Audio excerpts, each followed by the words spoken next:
De son accession à la magistrature suprême, il y a tout juste 2 ans, le chef de l'État, Félix-Antoine Tshisekedi, a fait du désenclavement de la RDC l'une des priorités de son quinquennat.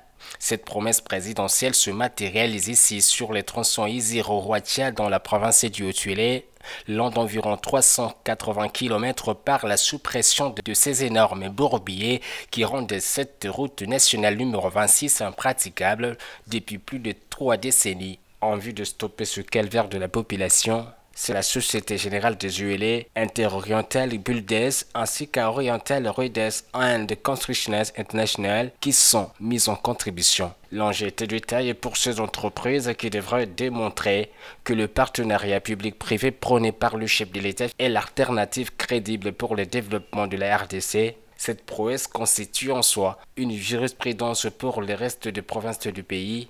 Mais pour y arriver, le président de la République a levé l'option de miser sur son représentant, le gouverneur Christophe Bassiani-Nonga. Dès l'investiture de son gouvernement le 14 août 2019, il effectue sa première itinérance administrative pour rassurer ses concitoyens sur la détermination du garant de la nation à changer radicalement leur quotidien. Sans transition, ce sont des vingtaines d'engins qui sont déployés ici pour donner l'assaut final sur cette forêt dense qui a colonisé cette route afin de délivrer cet axe stratégique pour le développement de la région. Une fois la RN 26 convertie, ce sont toutes ces compagnies de transport qui se bousculent au portillon, à l'image de celle-ci dans la cité minière de Durba.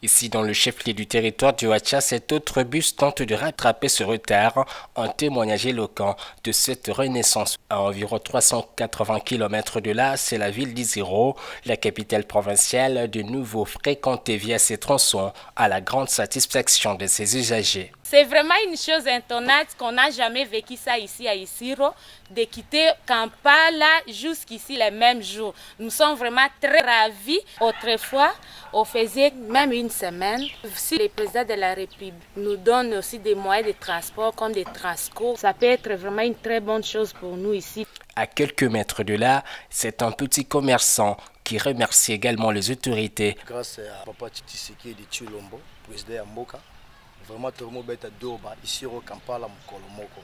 Et merci infiniment pour le gouverneur Nabiso, Papa Christophe Nanga pour ma volonté, ma sacrifice, na amour. Grâce à cette ouverture, d'énormes cargaisons de produits agricoles tels que le riz et autres vont désormais submerger les grandes agglomérations de la région et au-delà, avec comme ambition de gagner la capitale Kinshasa qui pourra manger Médine et Haut-Tuélé grâce à la politique de diversification de l'économie prônée par le père de la nation, plaçant l'homme au centre de tout développement.